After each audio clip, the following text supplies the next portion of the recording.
dari 1 jutaan. Nah, kita berikut ini narasumber kita, beliau adalah penyintas COVID yang alhamdulillah sembuh dan bisa hadir pada hari ini. Waktu dan tempat kami persilakan kepada Bu Mukti. Bu Mukti ini beliau adalah ketua program studi pendidikan anak usia dini di Universitas Terbuka. Waktu dan tempat kami persilakan Ibu. Terima kasih kepada Mbak Heriani. Assalamualaikum warahmatullahi wabarakatuh. Selamat pagi untuk Profesor Sugijo, kepada juga Bu Rani sebagai Ketua Umum PBI, dan segenap pengurus PBI yang lain yang saya juga baru kenal hari ini ya, dan tertarik sekali untuk sangat menginspirasi. Saya bisa share screen ya Mbak ya? Oke, bisa. Enggak Bu. Oke. Ini yang saya buat semalam, singkat saja karena waktu saya juga kan nggak banyak ya, cuma 3 menit. Jadi ini sekedar pengalaman pribadi kami dan keluarga. Kenapa keluarga? Karena saya sekeluarga yang kena ya, bukan cuma saya, kecuali yang sulung gitu ya. Dan masa penyembuhannya beda-beda. Ini saya beri dulu seperti ini supaya membangkitkan optimisme kita semua lah, bahwa yang sembuh itu banyak kok gitu ya. Ini data singkat saya, nanti bisa diperdalam, nanti saya share saja di chat ya filenya supaya bisa diperdalam. Saya buat beberapa poin ini berdasarkan pengalaman saja ya. Jadi kalau mau saya boleh cerita, sebetulnya kami ini keluarga yang sangat prudent dengan selama COVID itu. Jadi sangat memperhatikan protokoler, dalam arti ya misalnya untuk undangan saja, saya tuh belum pernah berani. Dari awal ada COVID sampai dengan waktu mau sakit itu, ya, kami sekeluarga tidak pernah ada yang kondangan atau pergi kemana-mana gitu. Jadi cukup ketat. Makanya kaget ketika ternyata, loh kok kena gitu ya. Dan ada yang lumayan lama, suami itu sampai 45 hari. Ya, jadi sampai swab ke-7 baru negatif. Tapi sebagai orang beragama tentu yang kita yakini dulu bahwa itu bagian dari takdir, ya sudah kita terima saja. Jadi kalau dilihat kok begini, kok begitu, padahal saya begini, padahal saya begitu, nggak habis-habis, nanti malah akhirnya jadi membangkitkan moodnya negatif, malah kita jadi terus untuk sembuh.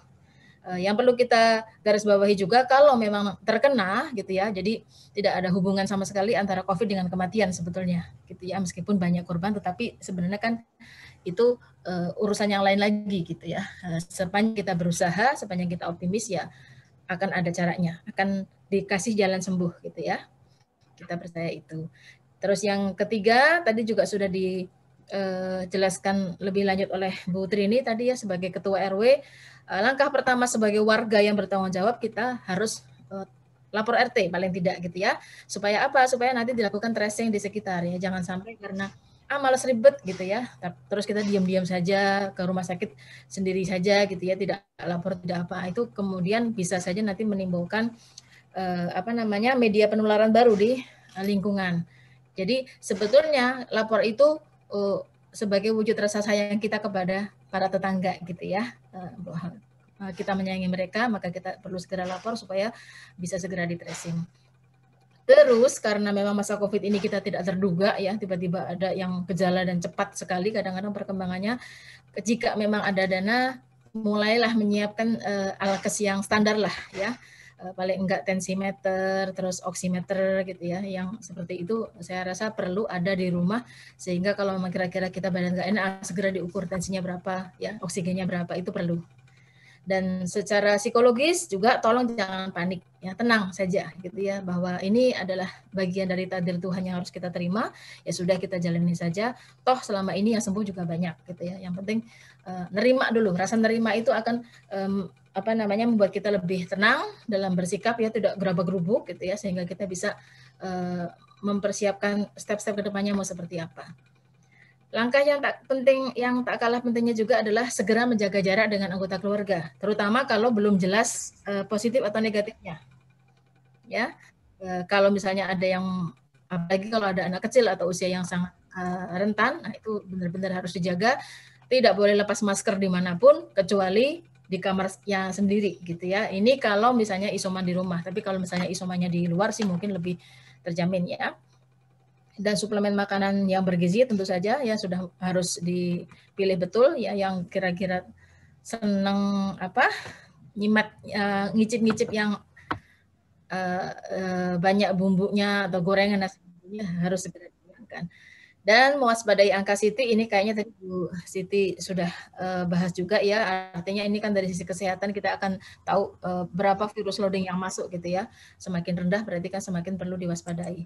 Hal lain juga yang perlu kita amati adalah ketika isoman ya, kita harus enjoy. Jadi ya anggap aja, kalau saya kemarin bilangnya ya anggap aja ini jalan-jalan dibiayai lah, jalan-jalan dibiayai negara gitu ya, anggap aja seperti itu, karena memang kondisinya tidak memungkinkan untuk di rumah. Terus selama isoman, kalau memang isoman ya sering-sering mungkin untuk video call atau paling nggak WhatsApp call gitu ya dengan keluarga, kumpul-kumpul cerita-cerita yang ringan gitu ya. Nah itu juga akan meringankan kita karena kan ya lumayan ya, bisa seminggu, bisa 2 minggu, bisa 3 minggu kita dikurung di sana, kalau monoton kegiatannya ya mungkin bete gitu ya. Makanya salah satu hiburannya mungkin video call. Dan setiap kita mempunyai healing yang beda-beda ya. Ada yang mungkin menggambar, ada yang mungkin jalan-jalan, ada yang mungkin nonton film gitu ya. Nah itu cari healing kita yang pas seperti apa, itu yang kita lakukan, dominan untuk kita lakukan. Saya sendiri karena saya suka menulis, pada waktu itu setiap hari nulis gitu ya. Dan itu ya cukup mengurangi stresnya di karantina gitu ya. Terus ini juga yang harus diwaspadai, benar-benar harus stop makanan dingin ya, karena biasanya virusnya jadi makin bertahan. Dan sempatkan olahraga ringan. Memang ini kalau di rumah sakit agak sulit ya dilakukan, tetapi untuk karantina yang sifatnya semi ya, yang OTG biasanya ini difasilitasi, termasuk di hotel yang saya tempati waktu itu, di Hotel Ibis dan Mogot, itu difasilitasi. Nanti ada gambarnya. Nah, yang perlu diwaspadai juga nih, kita kan ikut beberapa grup ya biasanya, WhatsApp grup atau mungkin Facebook atau Instagram dan sebagainya. Kalau memang grup-grup itu banyak memberikan berita-berita yang negatif lah, yang si ini sakit terus meninggal, yang COVID di sini bagaimana, mendingan kita live dulu ya, atau nggak usah dibaca, di mute aja, diarsipkan dulu kan, kemudian tidak usah kita tengok-tengok dulu, karena itu juga akan mempengaruhi mood kita. Nah, jika saatnya swab lagi, seperti berita yang sudah sering kita dengarkan, bangkai-bangkai pun itu kan terdeteksi oleh PCR ya, sehingga memang benar-benar harus bersih. Nah, salah satu cara membersihkannya itu kalau di Islam namanya istinsya. Istinsya itu memasukkan air ke hidung kemudian dikeluarkan lagi.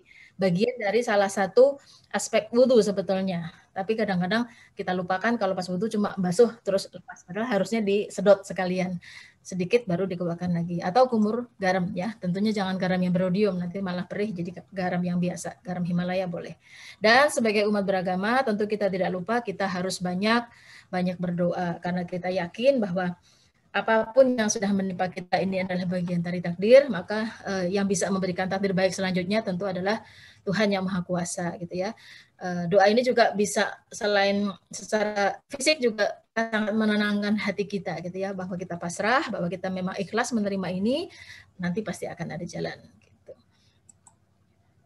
Selanjutnya ini saya beri beberapa foto saja seperti tadi. Ini ketika saya mulai masuk karantina ya, petugasnya lengkap menggunakan APD seperti itu. Nah, ini kamarnya seperti ini, satu orang satu, ketat sekali, tidak boleh berdua. Ya, dengan asumsi nanti keluarnya beda-beda gitu. Jadi keluar dari karantina itu tergantung dari hasil swab. Jadi ada yang seminggu sudah bisa keluar, ada yang 2 minggu, ada yang 3 minggu gitu ya, tergantung hasil swab selanjutnya. Nah ini setiap pagi dan sore kami boleh berolahraga keliling dari depan ke belakang. Kalau di belakang disiapkan seperti ini. Ini biasanya ini favorit buat para ibu-ibu ya, jemur-jemur di sini atau senam. Ini bagian belakang, kalau yang ini bagian depan. Muter saja di sini ya sampai 10.000 langkah, sampai 8.000 langkah. Ternyata juga sangat berpengaruh ya. Kalau misalnya kebayangkan kalau misalnya seminggu atau 2 minggu benar-benar dalam kamar nggak boleh kemana-mana ya bete.